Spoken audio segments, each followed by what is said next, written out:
Hi guys, welcome back to our channel. ఈరోజు evening snack recipe aloo samosa. ఇంట్లోనే చాలా టేస్టీగా, క్విక్గా, ఈజీగా ఎలా చేయాలో చూసేద్దాం.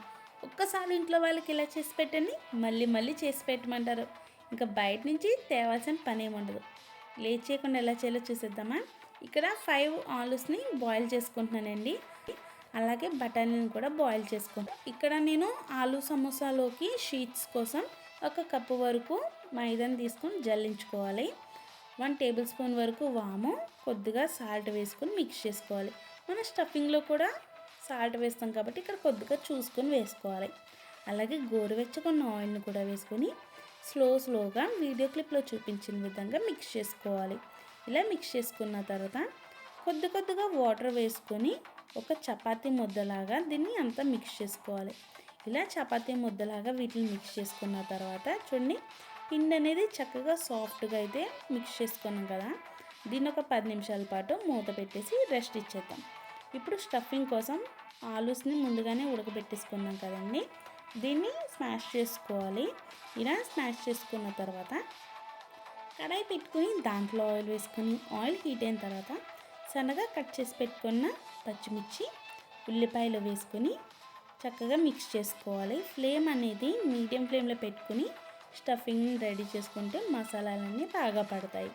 ఇలా ఆనియన్స్ వేసిన తర్వాత ఆనియన్స్ అనేవి కలర్ చేంజ్ అయిన తర్వాత కొద్దిగా సాల్ట్, చిటికెడు పసుపు వేసుకొని మళ్ళీ ఇదంతా కలిసే విధంగా మిక్స్ చేసుకోవాలండి. ఇలా మిక్స్ చేసిన తర్వాత దీంట్లోనే ఈ టేస్ట్కి తగ్గట్టుగా కారం, గరం మసాలా అండ్ ఆప్షనల్గా చాట్ మసాలా కూడా వేసుకుంటే టేస్ట్ ఇంకా బాగుంటుంది.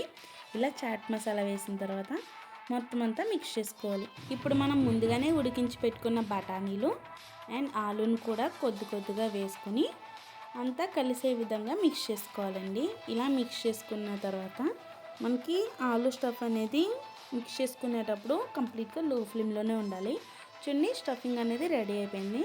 అండ్ ఫైనల్లీ దీంట్లో కొత్తిమీర వేసుకొని మళ్ళీ ఇదంతా కలిసే విధంగా మిక్స్ చేసుకొని చల్లారనిచ్చేద్దాం.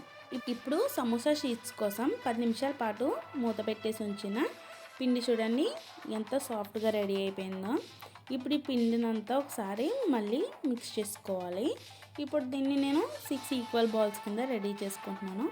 6 ఈక్వల్ బాల్స్కి మనకి 12 సమోసాలు అనేవి వస్తాయి. ఎటువంటి పిండి వేయకుండా చక్కగా ఇలా అయితే షీట్స్ వస్తాయి. పిండి అనేది బాగా పలుచగా కాకుండా అలాగే మందంగా కాకుండా వీడియో క్లిప్లో చూపించిన విధంగా ఉండాలి. ఇప్పుడు దీన్ని 2 ఈక్వల్ పార్ట్స్ కింద కట్ చేసుకొని మిడిల్లో ఫోల్డ్ చేసుకుంటే మనకి కోన్ షేప్ అనేది రెడీ అయిపోతుంది.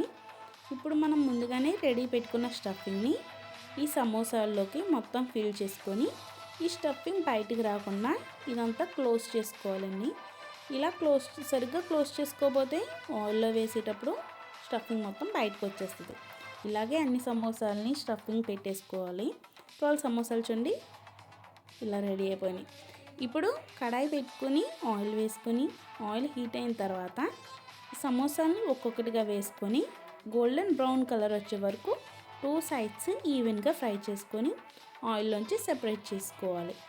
ఇలాగే మిగిలిన సమోసాలను కూడా ఒక్కొక్కటిగా వేసుకొని గోల్డెన్ బ్రౌన్ కలర్ వచ్చే వరకు ఫ్రై చేసుకొని ఆయిల్లోంచి సెపరేట్ చేసుకోవాలి. ఇక్కడ నేను 4 పచ్చిమిర్చిని సాల్ట్లో డిప్ చేసి ఇలా ఫ్రై చేసుకుంటున్నాను. చాలా బాగుంటుందండి.